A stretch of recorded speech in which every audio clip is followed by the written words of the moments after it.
نور سیرت کے معزز سامعین ناظرین، السلام علیکم ورحمۃ اللہ وبرکاتہ۔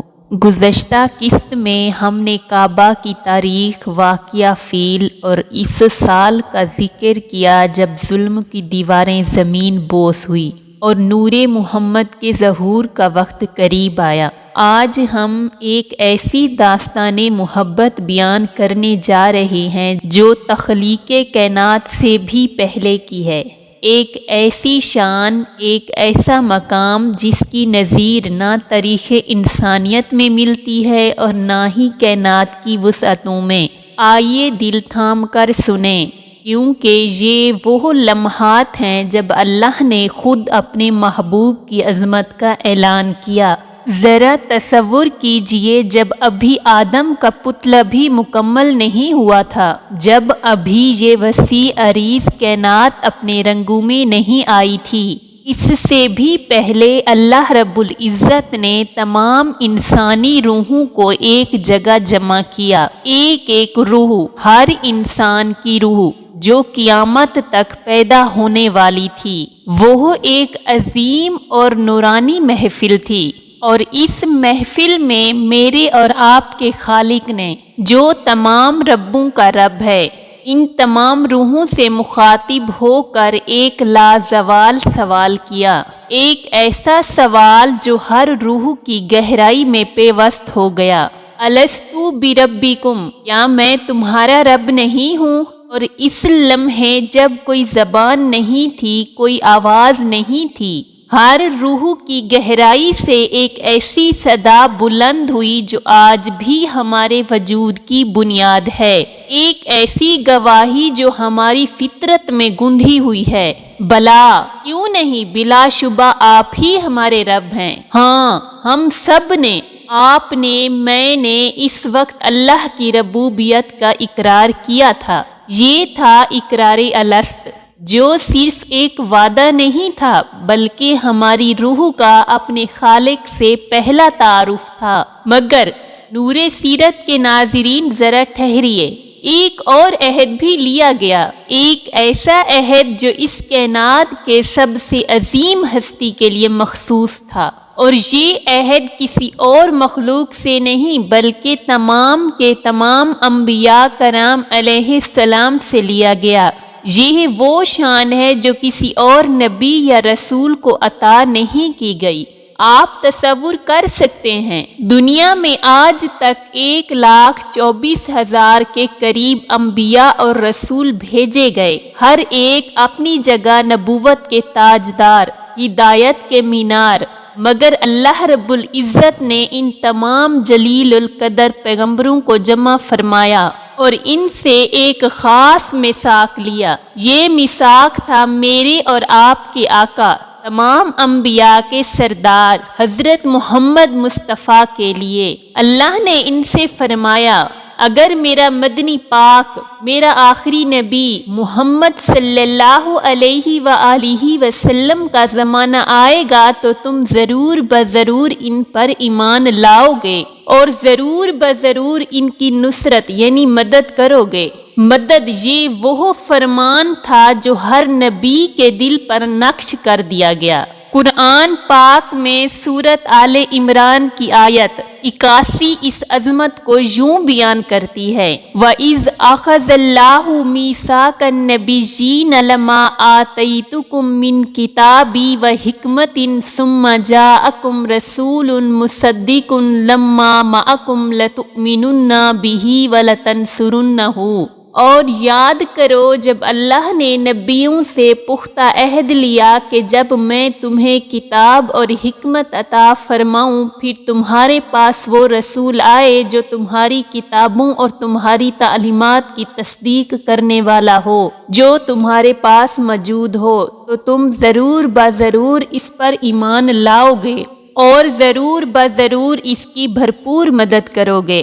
یہ حکم، یہ شان، یہ ذمہ داری صرف اور صرف ہمارے آقا سردار کائنات حضرت محمد مصطفیٰ صلی اللہ علیہ وآلہ وسلم کے لیے مختص کی گئی تھی۔ کیا کسی اور نبی کے لیے ایسا حکم جاری ہوا؟ کیا کسی اور پیغمبر سے تمام انبیاء نے نصرت کا عہد کیا؟ نہیں، یہ صرف ہمارے آقا کی شان ہے۔ اب نور سیرت کے سامعین، ذرا تاریخ عالم پر نظر دوڑائیے، تاریخ انسانیت کے اوراق پلٹ کر دیکھیے۔ کیا آپ کو کوئی ایسا واقعہ ملتا ہے جہاں اللہ کا کوئی نبی یا رسول ابھی پیدا ہی نہ ہوا ہو اور اس پر ایمان لانے والے پہلے سے موجود ہوں؟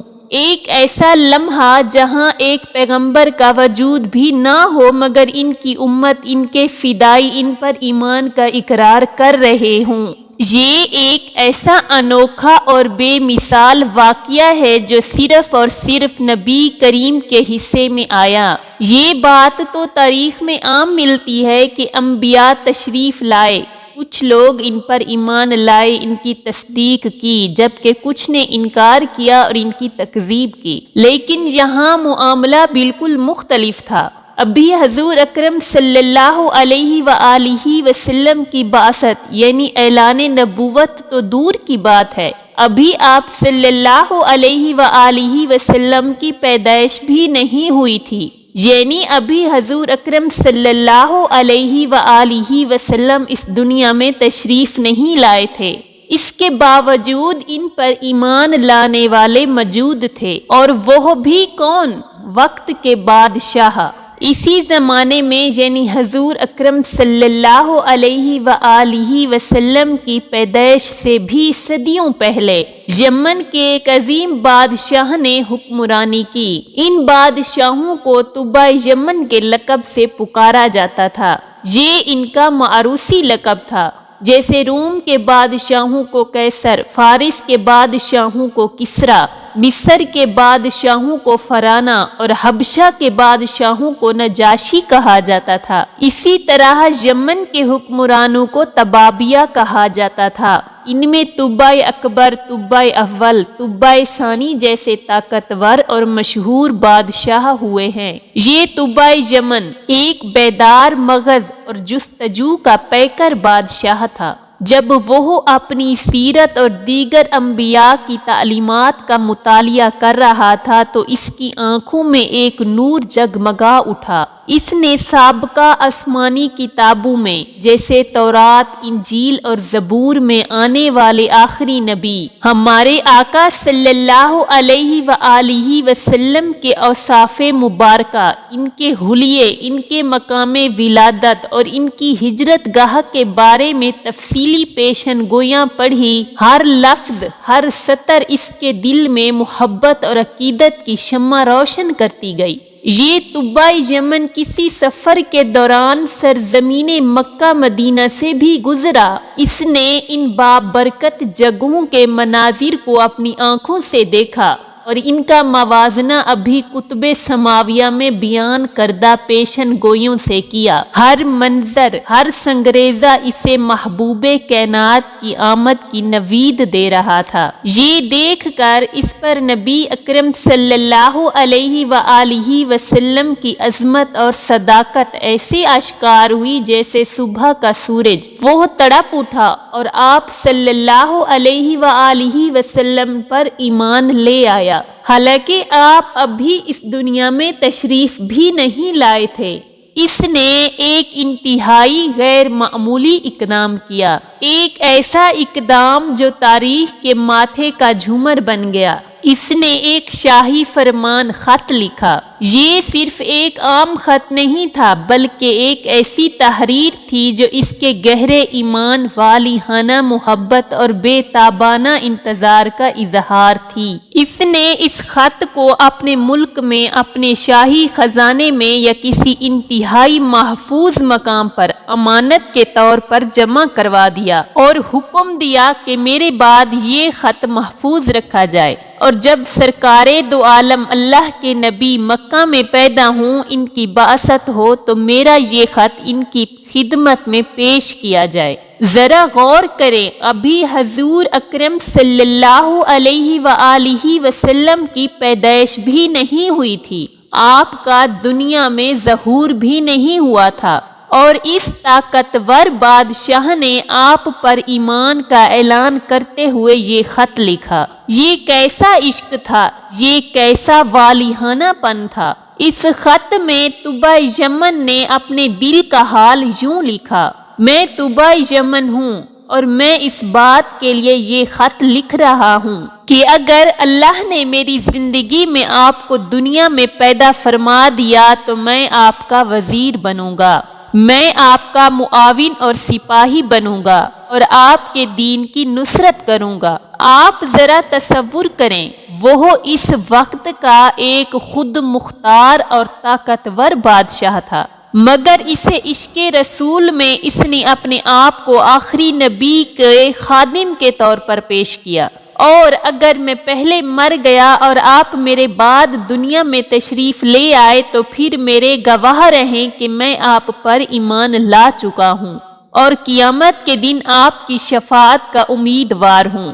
یہ الفاظ ایک بادشاہ کے نہیں، ایک سچے عاشق کے ہیں۔ اندازہ فرمائیں نور سیرت کے سامعین، پوری تاریخ انبیاء میں یہ بات نہیں ملتی کہ ایک نبی پیدا نہ ہوا ہو لیکن ایمان لانے والے پہلے سے ہی پختہ اقرار کریں اور پھر اس طرح اہتمام کریں کہ ایک بادشاہ اپنی سلطنت میں باقاعدہ شاہی فرمان لکھ کر اسے امانت کے طور پر جمع کروا دے کہ جب وہ نبی آئیں تو یہ خط ان کی خدمت میں پیش کیا جائے۔ یہ تمام واقعات، یہ تمام غیر معمولی پہلو سیدنا محمد مصطفیٰ صلی اللہ علیہ وآلہ وسلم کے خاص مقام، ان کی آفاقی نبوت اور آپ کی عظمت کی ناقابل تردید دلیل ہیں۔ یہ ثابت کرتے ہیں کہ آپ صلی اللہ علیہ وآلہ وسلم کی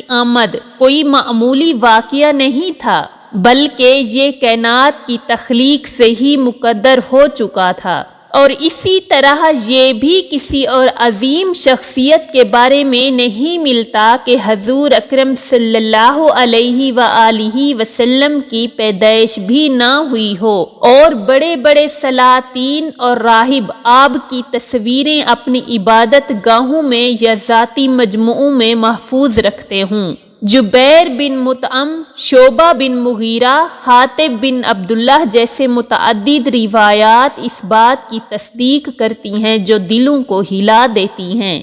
جبیر بن مطعم رضی اللہ تعالی عنہ فرماتے ہیں کہ میں نے شہنشاہ اسکندریہ کے پاس اور ایک بہت بڑے گرجے میں ایک راہب کے پاس گیا۔ اس راہب نے مجھ سے پوچھا، تم کہاں کے رہنے والے ہو؟ میں نے کہا، میں سرزمین مکہ کا رہنے والا ہوں۔ یہ وہ وقت تھا جب آپ صلی اللہ علیہ وآلہ وسلم کی پیدائش ہو چکی تھی اور اعلان نبوت بھی ہو چکا تھا، لیکن یہ صحابہ اس وقت تک ایمان نہیں لائے تھے۔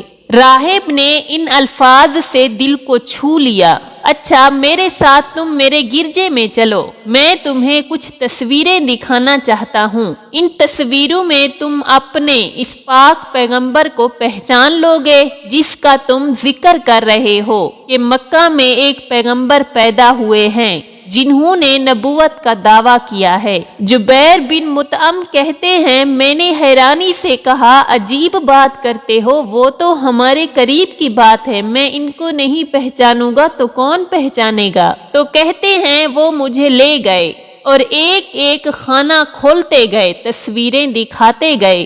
جب میری نظر ایک تصویر پر پڑی تو میں نے بے ساختہ کہا، ہاں یہی وہ ہیں۔ یہ بات روح کو سرشار کر دیتی ہے کہ ولادت سے قبل ہی راہبوں کے پاس، شہنشاہوں کے پاس، مکوکہ سے مصر اور شاہ اسکندریہ کے پاس حضور اکرم صلی اللہ علیہ وآلہ وسلم کی تصویریں موجود تھی۔ یہ تصویریں یا تو پیغمبر دانیال علیہ السلام نے آپ کی شکل و صورت کے مطابق بنائی تھی یا بعد کے لوگوں نے۔ حضور اکرم صلی اللہ علیہ وآلہ وسلم کی سیرت ان کے اوصاف اور ان کے حلیہ مبارک کو پڑھ کر اپنے والہانہ تخیل سے تیار کی تھی۔ یہ کیسا عشق تھا کہ آنکھوں نے دیکھا نہ تھا پر دلوں میں سما گئے تھے۔ کسی اور شخصیت کے بارے میں اتنا بڑا اہتمام نہیں ملتا کہ ان کی پیدائش سے پہلے ہی ان کی پہچان اور تصویریں موجود ہوں۔ اسی طرح تورات میں بھی آپ کا ذکر بڑی وضاحت اور محبت کے ساتھ موجود ہے۔ قرآن کریم نے بھی اس کی شرح فرمائی ہے کہ اللہ نے قرآن میں بھی ذکر فرمایا ہے کہ حضور اکرم صلی اللہ علیہ وآلہ وسلم آخری نبی ہیں جن کا ذکر تورات اور انجیل میں بھی موجود ہے۔ تورات میں اتنی وضاحت کے ساتھ موجود ہے کہ آپ کا مبارک نام موجود ہے اور یہ بھی لکھا ہوا ہے کہ آپ کی پیدائش کی جگہ مکہ ہوگی اور آپ ہجرت مدینہ منورہ کی طرف فرمائیں گے، اور اس کے ساتھ ساتھ یہ بھی لکھا ہوا تھا کہ لیسا بفظ ولا غلیظ ولا سخاب فی الاسواق، یعنی وہ اللہ کے نبی ایسے نہیں ہوں گے کہ سخت مزاج ہوں، نہ ان کی طبیعت میں درستی ہوگی، نہ زبان میں سختی ہوگی، اور نہ ہی وہ بازاروں میں شور مچانے والے ہوں گے۔ یہ الفاظ اس ہستی کے سراپا رحمت ہونے کی گواہی دیتے ہیں، اور یہ بھی لکھا ہوا تھا کہ اس نبی کی شان یہ ہے کہ وہ اگر کوئی ہدیہ تحفہ پیش کرے تو قبول فرما لیں گے، لیکن صدقے کا مال نہیں کھائیں گے۔ یہ ان کی عظمت اور بے نیازی کا بیان ہے۔ اور مزید اس میں لکھا ہوا تھا کہ حضور اکرم صلی اللہ علیہ وآلہ وسلم کے دونوں کاندھوں کے درمیان جو فاصلہ ہے وہ عام انسانوں سے زیادہ ہے، اور یہ بھی لکھا ہوا تھا کہ بین کتفیہ خاتم النبوتی، آپ کے دو کاندھوں کے درمیان پشت کے مقام پر ایک علامت نبوت بھی ہے۔ یہ نشان نبوت تھا جو ان کی ذات مبارکہ کی صداقت کا عکاسی تھا، اور یہ بھی لکھا ہوا تھا کہ آپ کی امت حمادون یعنی بہت زیادہ تعریف کرنے والی ہوگی، یعنی اللہ کی حمد و ثنا کثرت سے کرنے والی ہوگی۔ اور یہ بھی تورات میں لکھا ہوا تھا کہ آپ کی امت پنڈلیوں تک اپنی چادریں پہنے گی اور وضو کرنے والی ہوگی اور وقت پر بڑی نظر رکھنے والی ہوگی اور اول وقت میں نمازیں ادا کرنے والی ہوگی، اور حضور اکرم صلی اللہ علیہ وآلہ وسلم کی یہ بھی شان ہوگی کہ ہر اونچی جگہ پر، ہر نیچی جگہ پر اللہ کا ذکر کرنے والے ہوں گے اور ہر نعمت کا شکر کرنے والے ہوں گے۔ یعنی اتنی تفصیل ہے تورات میں کہ باوجود تحریف اور تبدیلی کے بھی ابھی تک صفات حضور موجود ہیں۔ اس طرح کی تفصیل کسی اور پیغمبر یا نبی کے بارے میں سابقہ کتابوں میں نہیں ملتی جو شان محمد مصطفیٰ صلی اللہ علیہ وآلہ وسلم کی ملتی ہے۔ یہ تمام تفصیلات آنکھوں کو نم کر دیتی ہے کہ کس قدر ان کی عظمت کا چرچا پہلے سے تھا، اور اسی طرح آپ نے کبھی غور کیا اس پر بھی؟ آپ توجہ کریں کہ اللہ کی قدرت دیکھیں کہ حضور کے آنے سے قبل دنیا میں دو سپر پاورز تھی، جیسے آج کل دنیا میں بڑی طاقتیں موجود ہیں۔ بہرحال اس وقت بھی بڑی طاقتیں دو تھی، ایک کسریٰ فارس یعنی ایران کی سلطنت اور ایک قیصر روم یعنی بازنطینی سلطنت۔ یہ دو قوتیں تھیں جو پوری دنیا پر غالب تھی۔ پوری دنیا کے نقشے پر آپ نظر ڈالیں تو اگر آپ ترکستان، ترکمانستان، ماور النہر اور جہاں جہاں تک نظر دوڑاتے جائیں گے یہ سب فارس کے زیر اثر تھے، اور اگر آپ دوسری طرف نظر ڈالیں گے کہ بلاد مغرب المانیہ جو موجودہ جرمنی کہلاتا ہے، المانیہ ہو گیا، کچھ بلاد افریقی ہو گئے، پھر حبشہ ہو گیا، یہ سارا علاقہ قیصر یعنی روم کے تسلط میں تھا۔ یعنی آدھی دنیا سمجھیے ایک طاقت کے پاس تھی اس وقت جو آبادی اور جو لوگ موجود تھے، اور آدھی دنیا جو ہے وہ دوسری طاقت کے پاس موجود تھی۔ لیکن اللہ کی شان دیکھیں کہ سرزمین مکہ مکرمہ اور مدینہ منورہ یہ دونوں طاقتوں میں سے کسی کے تسلط میں نہیں تھی، نہ یہاں قیصر کی حکومت تھی اور نہ یہاں فارس کا زور چلتا تھا۔ اللہ نے اپنے نبی کے لیے کون سا مقام پیدائش منتخب فرمایا؟ ایک ایسا مقام جہاں ان دونوں عالمی طاقتوں کا کوئی اثر نہ ہو، اور پھر وہ دونوں کے اثر کو ختم کرنے والے بھی بن سکیں۔ یہ بھی ایک عظیم شان ہے کہ آپ کی پیدائش کے لیے ایک ایسا مرکز چنا گیا۔ ظاہری طور پر اگر آپ نے چاروں طرف برابر بات پہنچانی ہو تو لازمی بات ہے کہ آپ پھر سینٹر میں، مرکز میں بیٹھیں گے تاکہ میری آواز جو ہے وہ ہر طرف برابر پہنچ سکے۔ تو اللہ نے پوری کائنات کا مرکز کعبۃ اللہ کو بنایا تھا، اور حضور کی آواز کو مشرق مغرب شمال جنوب پورے عالم میں پھیلانا تھا، تو اس لیے بھی اللہ نے حضور کو اس مرکزی مقام پر پیدا فرمایا۔ یہ مقام بھی کسی اور کو نہیں مل سکا، یہ صرف ہمارے آقا کی عظمت کا عکاسی ہے۔ اور اسی طرح آپ دیکھیں کہ حضور اکرم صلی اللہ علیہ وآلہ وسلم کے لیے اللہ نے خاندان کیسا منتخب کیا، یعنی حضور اکرم صلی اللہ علیہ وآلہ وسلم خود فرماتے ہیں کہ اللہ نے ساری مخلوق پر جب نظر ڈالی تو سب میں سے اللہ نے ولد اسماعیل کو چن لیا، اور پھر ولد اسماعیل میں سے اللہ تعالیٰ نے کنانا کو چن لیا، پھر ان میں سے اللہ نے قریش کو چن لیا، پھر قریش میں سے اللہ نے بنو ہاشم کو چن لیا، پھر بنو ہاشم میں سے اللہ نے میرے گھرانے یعنی عبد المطلب کے گھرانے کو چن لیا، اور پھر ان میں اللہ نے محمد رسول صلی اللہ علیہ وآلہ وسلم کو چن لیا۔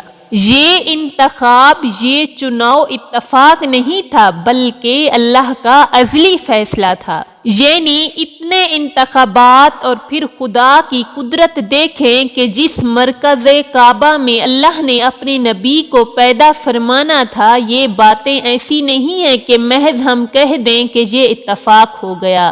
ساری باتیں اتفاق نہیں ہوتی، محسوس یہ ہوتا ہے کہ وہ خالق کائنات، وہ رب کائنات، وہ متصرف کائنات، وہ قادر مالک، سب کائنات پر جس کی نظر اور جس کا علم ذرے ذرات پر محیط ہے، وہ جانتے تھے کہ اپنے اس پاک پیغمبر کو بھیجنے کے لیے ہم نے کیسے کیسے انتظامات کرنے ہیں، خاندان کے اعتبار سے، نسب کے تسلسل کے اعتبار سے، جائے پیدائش کے اعتبار سے، تربیت کی جگہ کے اعتبار سے، محل ولادت کے اعتبار سے، یہ باتیں اتفاق نہیں تھی بلکہ یہ اللہ کے اٹل فیصلے تھے جس میں حکمت اور عظمت پوشیدہ تھی۔ جیسے دیکھ لیں حضور اکرم صلی اللہ علیہ وآلہ وسلم کے خاندان میں ہر آپ کے دادا، جیسے آپ دیکھتے جائیں گے محمد بن عبداللہ بن عبد المطلب،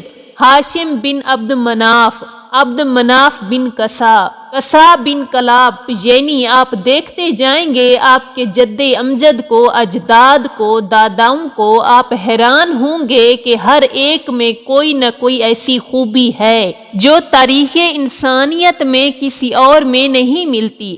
ہر ایک اپنی جگہ روشن ستارہ تھا۔ ہم زیادہ تفصیل میں اگر جائیں تو پھر تو اور بڑا پہلو ہمارا دور ہو جائے گا۔ صرف قریب میں آپ دیکھیں کہ مثلاً آپ کے دادا عبد المطلب ہیں، ان کا نام حقیقت میں عبد المطلب نہیں تھا۔ ایک بات یاد رکھیں، ان کا نام جو ہے وہ شیبہ تھا، ان کا نام عبد المطلب نہیں تھا۔ یہ تو اس لیے معروف ہو گیا کہ شیبہ کے جو والد تھے ہاشم، جب ان کی وفات ہو گئی تو شیبہ اپنی والدہ کے پاس تھے، یہ اپنی والدہ کی تربیت میں تھے، اور ان کی والدہ جو ہیں وہ ایک بہت بڑے خاندان سے تعلق رکھتی تھی، اور پھر ان کا سلسلہ جو ہے وہ بھی حضرت اسماعیل علیہ السلام سے ملتا تھا۔ تو جب یہ بچے تھے شیبہ اپنی ماں کے پاس تھے، جب یہ کچھ بڑے ہو گئے تو ان کے چچا تھے مطلب، تو وہ آئے شیبہ کی ماں کے پاس، اور انہیں کہا کہ بات یہ ہے کہ اب بچہ بڑا ہو گیا ہے تو مہربانی کریں کہ بچے ہمارے حوالے کریں۔ اور ماں بڑے گھر کی تھی، بڑے خاندان کی عورت تھی، اور بڑے ناز و نام سے اس نے شیبہ کی تربیت کی تھی، پالا تھا۔ میں تو اپنے بیٹے کو اختیار دیتی ہوں، وہ چاہے تو تمہارے ساتھ چلا جائے، چاہے تو ماں کے ساتھ رہے۔ اب دیکھیں، ایک طرف شان شیبہ کو پتا ہے کہ مکہ جانے کے بعد میری زندگی کتنی تلخ ہو جائے گی، مجھے کتنی مشقتوں کے ساتھ زندگی گزارنی ہوگی، اور اب میں کسی ناز و نام میں زندگی گزار رہا ہوں۔ جب اسے اختیار دیا گیا تو اس نے کہا کہ اماں آپ ناراض نہ ہوں، میں اپنے چچا کے ساتھ جانا چاہتا ہوں، میں ان کو نہیں چھوڑ سکتا کہ چچا جو ہے وہ باپ کے قیم و مقام ہے، اور ماں کا ایک وقت ہے، اس وقت تک اس کا حق ہوتا ہے بچے پر حفاظت کا، وہ گزر گیا ہے، اب میں بڑا ہو گیا ہوں۔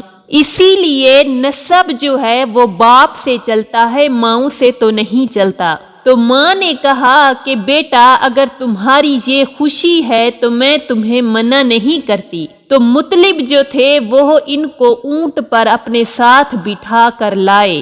تو بچہ بڑا خوبصورت تھا، اور کیسے خوبصورت نہ ہو جو دادا ہو سرکار دو عالم کا، نور نبوت کا عکس ان کے چہرے سے جھلکتا تھا۔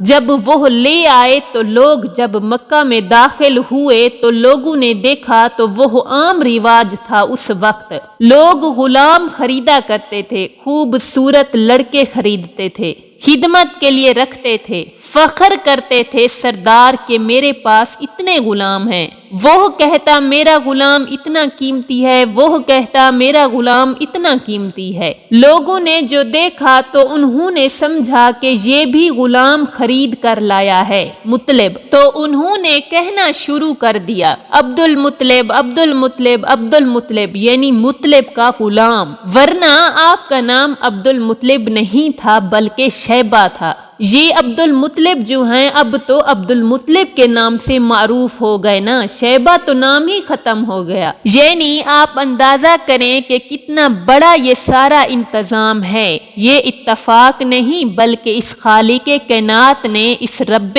کائنات نے، اس متصرف کائنات نے، اس قادر مالک نے، جس کی نظر اور جس کا علم کائنات کے ذرے ذرات پر محیط ہے، وہ جانتے تھے کہ اپنے اس پاک پیغمبر کو بھیجنے کے لیے ہم نے کیسے کیسے انتظامات کرنے ہیں، حسب کے اعتبار سے، نسب کے اعتبار سے، مولد کے اعتبار سے، منشا کے اعتبار سے، محل ولادت کے اعتبار سے، یہ باتیں اتفاق نہیں بلکہ یہ اللہ کے فیصلے تھے جو محبت اور حکمت سے بھرپور ہیں۔ جیسے دیکھ لیں حضور کے خاندان میں ہر آپ کے دادا، جیسے آپ دیکھتے جائیں گے محمد بن عبداللہ، عبداللہ بن عبد المطلب، ہاشم بن عبد مناف بن کسا بن کلاب، تو جیسے جیسے آپ دیکھتے جائیں گے آپ کے جد امجد کو، اجداد کو، داداؤں کو، آپ حیران ہوں گے کہ ہر ایک میں کوئی نہ کوئی ایسی خوبی ہے جو تاریخ انسانیت میں کسی اور میں نہیں ملتی، ہر ایک کا دامن فضیلت سے مالا مال تھا۔ نور سیرت کے معزز سامعین ناظرین، تو یہ تھے وہ غیر معمولی احوال جو نبی کی آمد سے بھی پہلے ان کی عظمت کو بیان کرتے ہیں۔ یہ کائنات کی ہر شے نے آپ کی آمد کی بشارت دی۔ زندگی باقی رہی انشاءاللہ تو آنے والی قسط میں ہم ایک اور اہم واقعے کا ذکر کریں گے جو اسی زمانے سے جڑا ہے، یعنی آب زمزم کی دوبارہ دریافت اور اس کے حوالے سے پیش آنے والے واقعات۔ پھر ہم ولادت محمد مصطفیٰ کے مبارک لمحات، آپ کی پیدائش کے وقت رونما ہونے والے معجزات اور آپ کی ابتدائی زندگی کے حسین واقعات بیان کریں گے جو آپ کی معصومیت اور نبوت کی واضح نشانیاں تھیں۔ ہمیشہ کی طرح آپ کی آراء کا انتظار رہے گا۔ نور سیرت سے جڑے رہیے تاکہ ہم سب مل کر سیرت طیبہ کے انمول موتی بکھیر سکیں اور اپنے دلوں کو نور محمدی سے منور کر سکیں۔ والسلام علیکم ورحمۃ اللہ وبرکاتہ۔